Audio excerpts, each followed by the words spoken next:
റിജോ ഒരു മോനേ ഉള്ളൂ. ഇതോ പുള്ളി അത് കേട്ടിട്ടോളായിരിക്കും.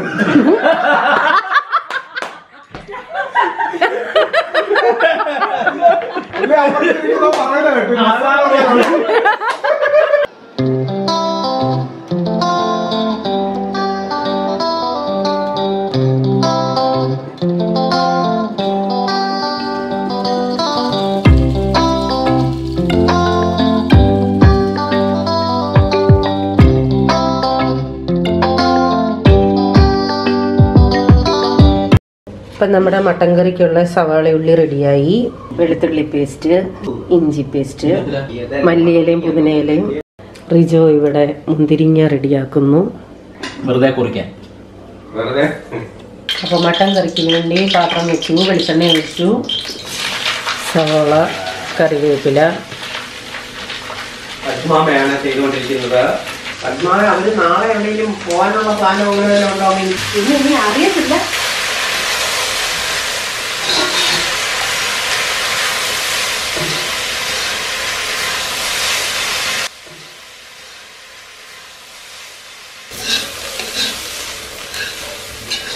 ഉള്ളി അത്യാവശ്യം നന്നായിട്ട് വഴണ്ടു. വെളുത്തുള്ളി പേസ്റ്റ് ഇട്ടു, ഇഞ്ചി പേസ്റ്റ്,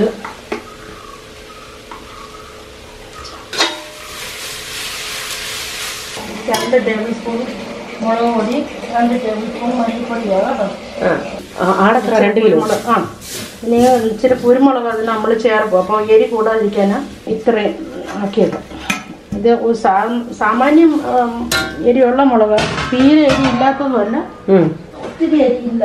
ഇന്നലത്തെ ആ ബീഫ് കറിയുടെ എനിക്കൊന്ന് ആ പുതിനയിലയും കൂടെ അങ്ങനെ അരച്ചോണ്ടാന്ന് തോന്നുന്നു. ഒരു പ്രത്യേക ടേസ്റ്റ് ആയിരുന്നു ഇതിന്. പുതിന ചേർക്കുന്നത് ഞാൻ ഇതുവരെ അങ്ങനെ ചെയ്തിട്ടില്ല. പുതിന, ഇഞ്ചി, ഇല്ല ഈ മല്ലിയിലയൊക്കെ ചേർക്കുന്നത് നല്ലതാണ്. അത് നമുക്ക് വയറിന് നല്ലതാണ്. പിന്നെ പച്ചമുളകൊക്കെ എരി, അതുകൊണ്ട് പച്ചമുളകൊക്കെ ഇടാനും. അപ്പൊ മസാലയൊക്കെ നന്നായിട്ട് മൂർത്തു. അതിനെ ഇനി മാറ്റുവാണേ. നമ്മൾ ഇങ്ങനെ തന്നെ ആയിരുന്നു തോന്നുന്നു താറാവിനെയും ചെയ്തേ. സെയിം. അതിങ്ങനെ ചെയ്തേച്ചാൽ അതിന്റെ മറ്റേന്റെ വെള്ളം പറ്റണ്ടായോ. ഇതിന്റെ ഇച്ചിരി മസാല ഇതിൽ പറ്റിയിരിക്കും. അതും കൂടെ ഇറച്ചിയിൽ അങ്ങ് പിടിക്കുകയും ചെയ്യും. വെള്ളം എല്ലാം ഇറങ്ങുമ്പം അതും കൂടെ പിടിക്കുമ്പോൾ ഒരു ടേസ്റ്റ് വരും.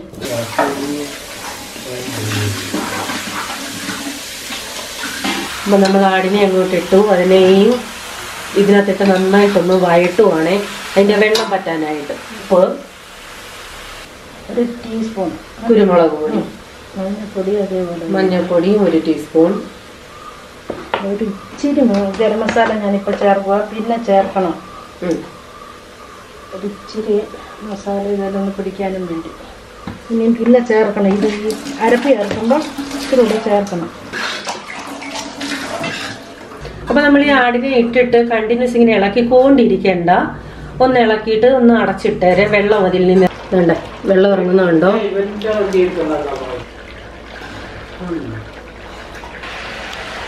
അപ്പൊ അത് വറ്റി നമ്മൾ മാറ്റി വെച്ചിരുന്ന മസാല അങ്ങോട്ട് ഇട്ട് കൊടുത്തു. മറ്റേ വെളുവിളാന്നിരിക്കും. ഇതിപ്പം ആ ഇച്ചിരി മസാല ഇതിലൊക്കെ പറ്റിയിരുന്ന ഇറച്ചിക്കൊരു നിറം അല്ലേ. മസാല എല്ലായിടും ചെല്ലാൻ ഇളക്കുവാ ഞാൻ. മസാല നല്ല മൂത്ത മസാലയാണ്. എല്ലായിടും ഒന്ന് ആയിക്കോട്ടൊക്കെ കഴിച്ചാൽ പിന്നെ വെള്ളം ഒഴിക്കാൻ പോവുക.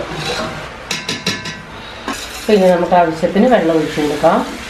അപ്പൊ വസാമ ഇവിടെ ഇളം ചൂടുവെള്ളമാണ് ഒഴിച്ചേക്കുന്നത്. സ്റ്റവിൽ വെച്ചാണെങ്കിൽ ഞാൻ ഇച്ചിരി. പക്ഷെ ഇളം ചൂടുവെള്ളം ഒഴിക്കുന്നേ നല്ലത്. ആ പച്ചച്ചവ കാണത്തില്ല. അതാണ്. അത് തന്നെ ഇറച്ചി കല്ലിക്കത്തില്ല. ഇപ്പൊ അടുപ്പേനായോണ്ട് വലിയ കുഴപ്പമില്ല. നല്ല തീ ഇങ്ങനെ കിടക്കല്ലേ. ഒരു ഇച്ചിരി വെള്ളം കൂടെ ഒഴിക്കാൻ നിഴക്ക വെച്ചിരിക്കുക ഞാൻ. ഇനി അടയ്ക്കുക. ഇച്ചിരി ഗരം മസാല ചേർക്കണം. അപ്പൊ ഇത് ഇച്ചിരി വേവും വേണം. അതിനനുസരിച്ച് നമുക്ക് ഗ്രേവി ചേർക്കണേ. ഇതിപ്പോ അടുപ്പിലാണ് വെക്കുന്നേ. നല്ല ചൂടും ഉണ്ട് അടുപ്പിന്. ഞാൻ ഒരു ശകയെല്ലാം കായപ്പൊടി ചേർക്കുന്നുണ്ട്. എല്ലാരും ഒന്നും എല്ലാരും ചേർക്കത്തില്ല. എല്ലാരും ചേർക്കത്തില്ല. ഞാനൊരു ശകയെല്ലാം കായപ്പൊടി ചേർക്കും. ഞാനിവിടെ അടച്ചു വെക്കുക. ഇരുന്ന് പെതുക്കെ ഇരുന്ന് ചെറിയ തീയിൽ വേകണം. അപ്പം കഷ്ണത്തേലെല്ലാം മസാലയും പിടിക്കും, ഇറച്ചിയും വേവും. അപ്പൊ അതിനൊരു ടേസ്റ്റ് പ്രത്യേകം വരും. പിന്നെ ഇത്രയും ചെറിയ ചൂട് തീ കനലുള്ളതുകൊണ്ട് ചെറിയ തീയിൽ കിടന്നാൽ മതി, വേഗം തോന്നും. അതിരിക്കുന്ന കണ്ടിട്ടില്ലേ, പ്രതിമയുടെ കൂട്ടുണ്ട്. ഈ ഉള്ളി ഇത് മതിയാ വറക്കാനേ. റൈസിന് മല്ലിയില, റൈസിനും സലാഡിനും ഒക്കെ ഫ്രൈ ചെയ്തു.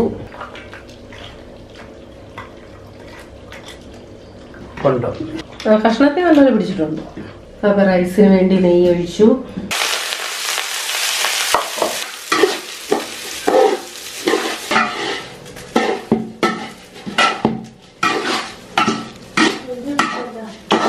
പട്ട, ഗ്രാമ്പൂ, ഏലക്ക, കുരുമുളക്.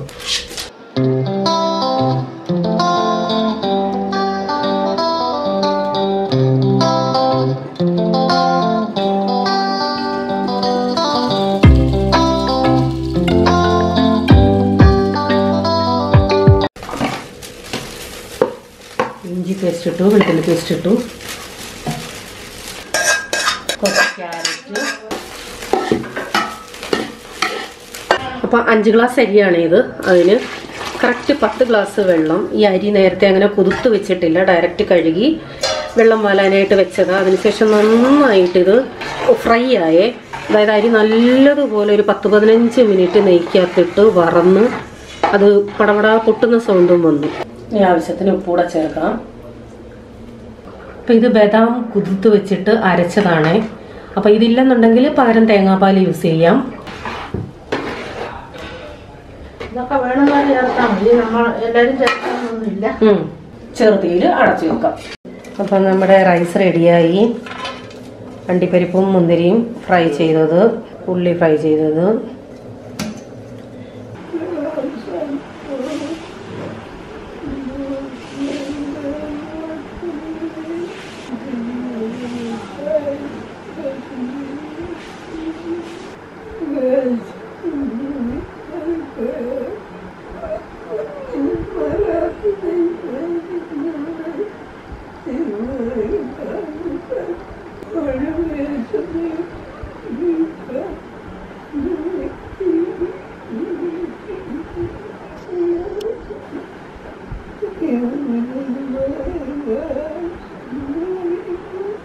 അപ്പോൾ നിങ്ങളിൽ പലരും ഇപ്പോൾ ദിവസങ്ങളിൽ ചോദിക്കുന്നതാണ്, അമ്മച്ചി എവിടെ ചേച്ചി, കാണുന്നില്ലല്ലോ എന്ന്. ഞങ്ങളിവിടെ വരുമ്പോൾ അമ്മച്ചി മിക്കവാറും ഉറക്കമായിരിക്കും. അപ്പോൾ ഇന്ന് ഞാനിങ്ങനെ അടുക്കളയിൽ നിന്നപ്പോൾ അമ്മച്ചി ഇങ്ങനെ കിടന്ന് പ്രാർത്ഥിക്കുന്നത് കേട്ട് അങ്ങനെ ഇങ്ങോട്ട് വന്നതാണ്. എണീറ്റിരിക്കാൻ വയ്യാത്തതുകൊണ്ട് കിടന്നുകൊണ്ട് പ്രാർത്ഥിക്കുക. ഈ അവസ്ഥയിലും ദൈവം ഇങ്ങനെ കാക്കുന്നതിനായി സ്തോത്രം. ഏതവസ്ഥയിലും കർത്താവിൻ്റെ ദയ കൂടെ ഇരിക്കുന്നതിനായി സ്തോത്രം.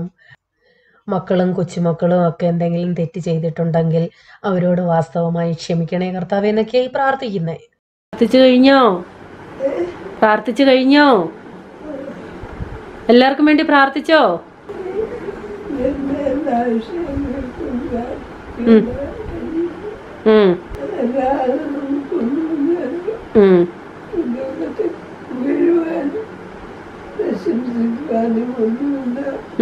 മക്കൾക്കൊക്കെ വേണ്ടി പ്രാർത്ഥിക്കുന്ന കേട്ടല്ലോ.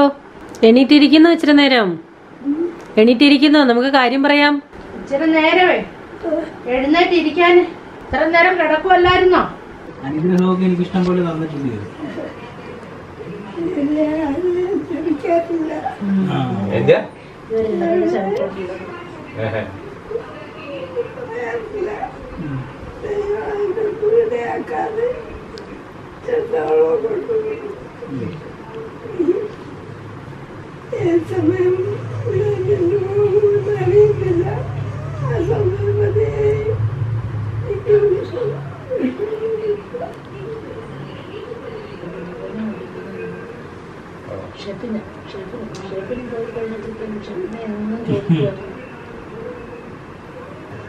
കുഞ്ഞുങ്ങളോ? കുഞ്ഞുങ്ങളെ കരിക്കത്തിലാമ്മച്ചി. എന്നെ അറിയോ? എന്നെ അറിയോ?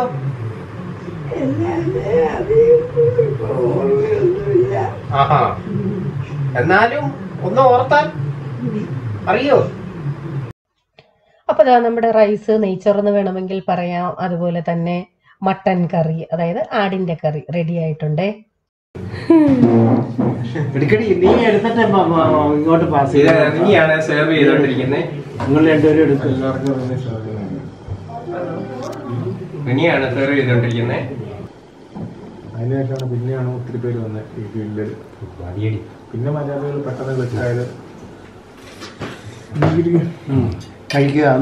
അത് ഇതിനെ കുറിച്ച് പറയുകയാണെങ്കിൽ ബിരിയാണിയിൽ ആ നെയ്യ് ഇങ്ങനെ വീണ് കിടക്കുകയാണ്. അതിൻ്റെ അപ്പുറത്തായി ഇതാ മട്ടൻ്റെ പീസ് ഇങ്ങനെ ഇരിക്കുകയാണ്. എല്ലി കുളിർച്ചി അതിനകത്തിലേക്ക് ഒരു പീസ് ഇങ്ങനെ എടുത്ത് വെച്ച് ഇങ്ങനെ എടുത്ത് അപ്പോഴാണ് അപ്പുറത്തൊരു ഇച്ചിരി സലാഡ് ഇരിക്കുന്നത്. ഇങ്ങനെ എടുത്ത്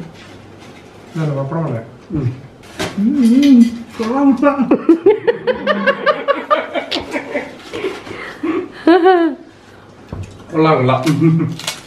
നാപ്പിലോട് പരസ്യം പോലെയാണോ? വളരെ ടേസ്റ്റ്. സൂപ്പർ.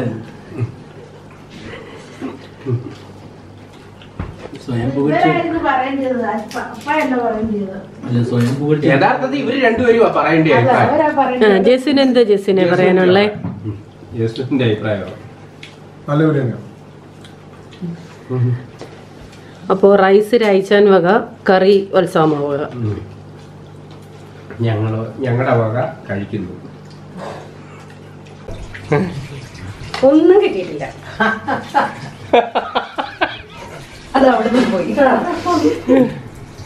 അതല്ല, അപ്പൊ എല്ലാരും ചോദിച്ചാണ് റിജോ ഒരു മോനെ ഉള്ളൂന്ന്. ദേ ഇതാണ് റിജോയുടെ സിസ്റ്റർ റിനി. റിജോ ഒരു മോനേ ഉള്ളൂ. ആ ഇത്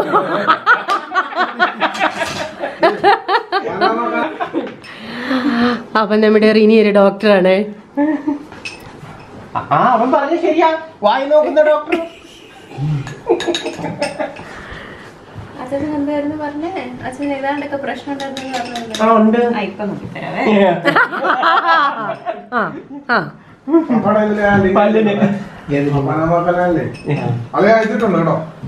ഇതാണ് ജസ്വിൻ, റിനിയുടെ ഹസ്ബൻഡ്.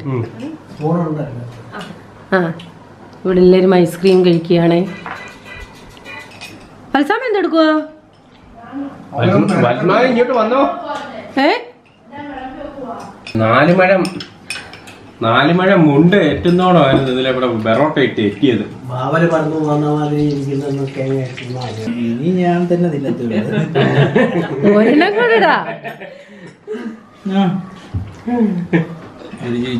പണ്ട് സഹോദരി സഹോദരി സ്നേഹം. അതല്ല, പണ്ടേ വായിലോട്ട് വെച്ച് വെക്കിട്ട് ഞാനങ്ങ് വായി വെക്കുമായിരുന്നു പണ്ട്. ഇങ്ങനെ കൊണ്ടുവന്ന് കാണിച്ചു അവനങ്ങ് വാങ്ങിക്കും. പണ്ട് മിക്കാറുള്ള പരിപാടിയാണ്. അല്ല ഒരു പ്രാവശ്യം നീ നട്ടത്തെ എല്ലാരും കണ്ടിരിക്കുവോ? ഞങ്ങളുടെയൊക്കെ ഇട്. ഇന്നത്തെ വീഡിയോയിൽ ഇപ്പോഴാണ് ഞാൻ എന്റെ മുഖം ഒന്ന് എടുത്തത്. ഉടനെ പറയുന്ന കേട്ടോ. അല്ല എല്ലാ വലിയൊരു പിറ്റി കേൾക്കണം. 2 മാസം ഞാൻ ഹോട്ടലിൽ ജോലി ചെയ്തെന്ന് പറഞ്ഞില്ലേ. അപ്പൊ അവര് കൊണ്ടുവന്ന് മസാല ദോശ എല്ലാം കൊടുത്ത് കഴിഞ്ഞിട്ട് കുടിക്കാനൊക്കെ വേണ്ടി പുള്ളി എന്നോട് പറഞ്ഞു നെസ്സെന്ന് പറഞ്ഞു. എനിക്കറിയാൻ അന്നത്തെ കാലത്ത് നെസ്സെന്ന് പറഞ്ഞു. രസം അടിച്ചോണ്ട് കൊടുത്താണ്. ചായ കൊണ്ടുവന്ന് കൊടുത്തു.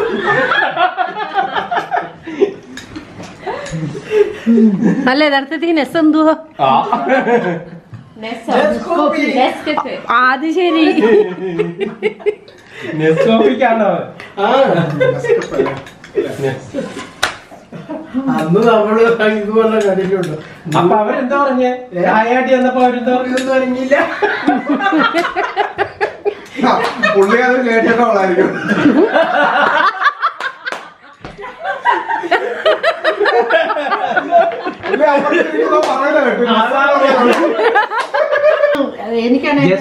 ജസ്വിന് എന്തോ സ്പെഷ്യൽ അറിയാം?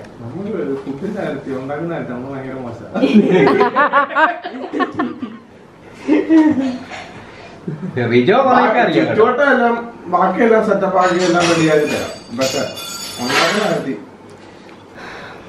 എന്തോ പറ. എന്തോ അടുത്ത പ്രോഗ്രാം ചെയ്യാറുണ്ട്. എന്തെങ്കിലും താഴെ ഉണ്ടാക്കിയാൽ മതി. പക്ഷെ അത് എന്തെങ്കിലും അവിടെ എല്ലാരും ഉണ്ട്. ഒന്നുമില്ലെങ്കിൽ താഴെ ആ റോഡിന്റെ കരയിൽ പോയി കഞ്ഞിയും പയറും വെച്ചിട്ട് അവിടെ ഇരുന്ന് കുടിക്കും. ചപ്പാത്തിയും ചില്ലി ചിക്കനും കഞ്ഞിയും പയറും വെച്ചിട്ട് നമ്മള് പ്ലാവില കൊണ്ടൊക്കെ കഞ്ഞി കോരി കുടിക്കും. ഇത്രയും വിസ്തരിച്ച്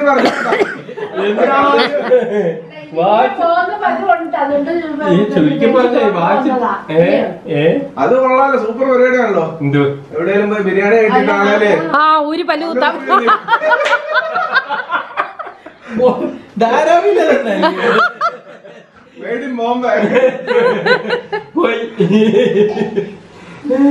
ഇതിപ്പോ കൊണ്ട് മാറ്റിയല്ലേ ഉള്ളൂ.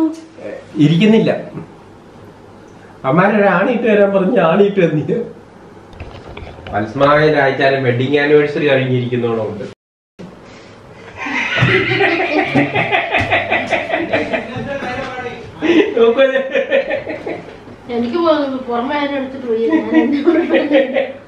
അപ്പൊ ഞങ്ങളുടെ ഇന്നത്തെ വീഡിയോ ഇവിടെ അവസാനിപ്പിക്കുകയാണേ. എത്ര മണിയായി ചോദിച്ചോ? 10:30യോ?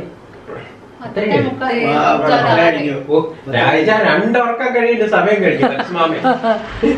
അപ്പൊ അതാ രാത്രി 10:30 കഴിഞ്ഞു.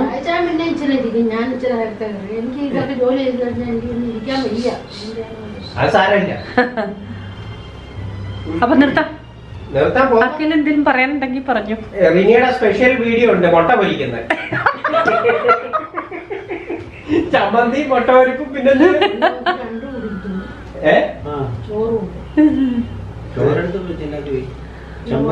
അപ്പൊ വീണ്ടും പുതിയ വീഡിയോയുമായി വരാം. Till then bye. God bless you. Tata. Valsamma പറയുന്നുണ്ട്, ഞാൻ എഡിറ്റ് ചെയ്യുമ്പോ വത്സാമ പറയുന്നത് ക്ലിയർ ആണെങ്കിൽ അതിടും, അത് ക്ലിയർ അല്ലെന്നുണ്ടെങ്കിൽ ഞാൻ പറഞ്ഞത് കേറ്റും. അതിന് വേണ്ടിയാ. പറഞ്ഞു പോകാൻ നല്ല ഇതാവും, ശീലമാവും. ഈ വയനാട് ചേർക്കാം. വയനാട് ചേർക്കുന്നതുകൊണ്ട് കുഴപ്പമില്ല. അത് പായസത്തിനും ചേർക്കാം, ഇറച്ചിക്കും ചേർക്കാം, ബിരിയാണിക്കും ചേർക്കാം. ബിരിയാണി മകച്ചിരി ഒന്നുമില്ല പറയാൻ. എന്താ പറയാ, പട്ടിണി എടുത്തിട്ട് എന്തോ കിട്ടിയാലും ഇപ്പൊ ടേസ്റ്റ് ആണ്. പട്ടിണിയൊന്നുമില്ല. അവള് തന്നെ ഉണ്ടാക്കുമല്ലോ. പറ്റിയ ഒരു രംഗം ഇന്നലെ ഇവിടെ ഉണ്ടായി. അതവിടെ വെച്ചിട്ട് കഴിക്കേ. കഴിക്കാൻ പോവാ. അച്ഛൻ ഇപ്പഴും നീടായിട്ടില്ലല്ലോ.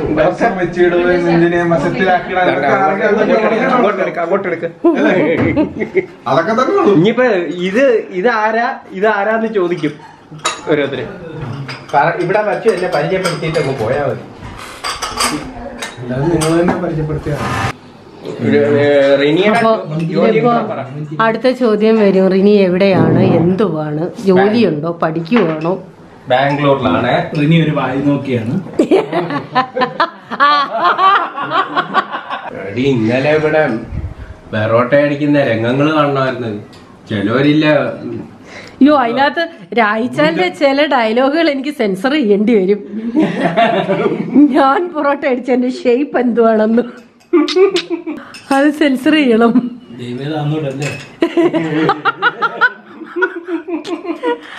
അയ്യോ,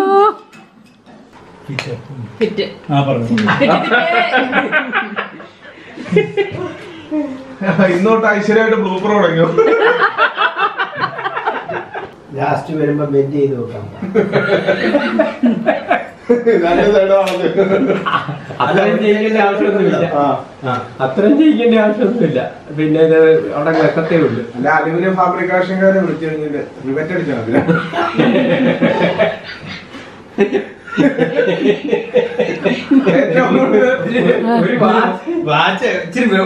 ഞാനിവിടെ ഒന്നും പറയട്ടെ.